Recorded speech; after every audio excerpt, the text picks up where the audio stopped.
फिक्र में अब आगे बढ़ते हैं और बात करते हैं रूस यूक्रेन युद्ध की। पिछले 24 घंटे में रूस और यूक्रेन ने एक दूसरे पर भीषण प्रहार किया है। लगातार बारूद की बारिश में दोनों देशों के कई सैनिकों की भी मौत हो गई है। इस पर हम फिक्र की डिटेल रिपोर्ट दिखाएंगे, लेकिन पहले आपको एक अपडेट देते हैं। अमेरिका के राष्ट्रपति डोनाल्ड ट्रंप इन दिनों ब्रिटेन में हैं और अब से कुछ देर पहले रॉयल पैलेस में उनकी मुलाकात किंग चार्ल्स से हुई।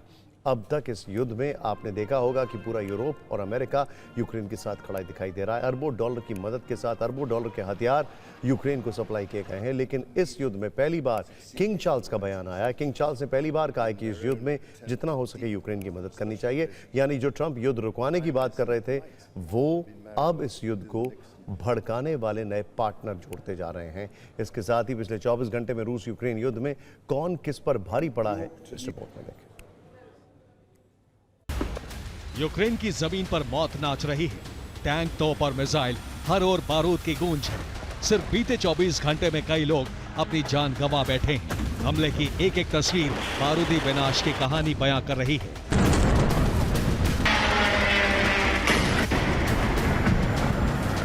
कल ही रूस ने फैब 3000 बम से यूक्रेन के उस पेनिप्का शहर पर हमला किया। इस सेंटर में यूक्रेन ने काफी गोला बारूद जमा करके रखा था, लेकिन रूस ने इस टारगेट को लॉक किया और एक ही झटके में यह पूरा सेंटर उड़ा दिया। अब इस वीडियो को देखिए। यहां यूक्रेन के 8 से 10 सैनिक इस गाड़ी से उतरकर बंकर की तरफ बढ़ रहे थे। जैसे ही वो सभी बंकर में गए, रूस ने एक एक कर यहां कई बम दाग दिए। बंकर में ही सभी यूक्रेनी सैनिकों की मौत हो गई। अब रात के अंधेरे में हुई इस भीषण बम वर्षा को देखिए। रूस ने यह अटैक यूक्रेन के पोल्टावा शहर में किया। इस अटैक के बाद आप उठती हुई आग की लपटें देख सकते हैं। रूस ने कुछ घंटे पहले यूक्रेन की राजधानी कीव के पास भी भीषण धमाका किया। दावा किया जा रहा है कि यहां ड्रोन से अटैक किया गया। रूस के ताबड़तोड़ हमलों के बाद यूक्रेन ने भी काउंटर अटैक किया। अब से कुछ घंटे पहले रूस की सलावत ऑयल रिफाइनरी पर यूक्रेन ने ड्रोन से अटैक किया। रूस ने रिफाइनरी की सुरक्षा में एंटी ड्रोन सिस्टम तैनात किया था, जो पूरी तरह से नाकाम रहा।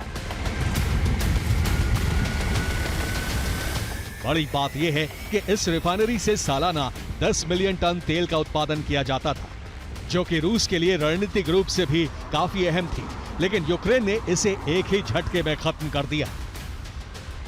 अब ये वीडियो देखिए। ये रूस का बग M3 मिसाइल सिस्टम था।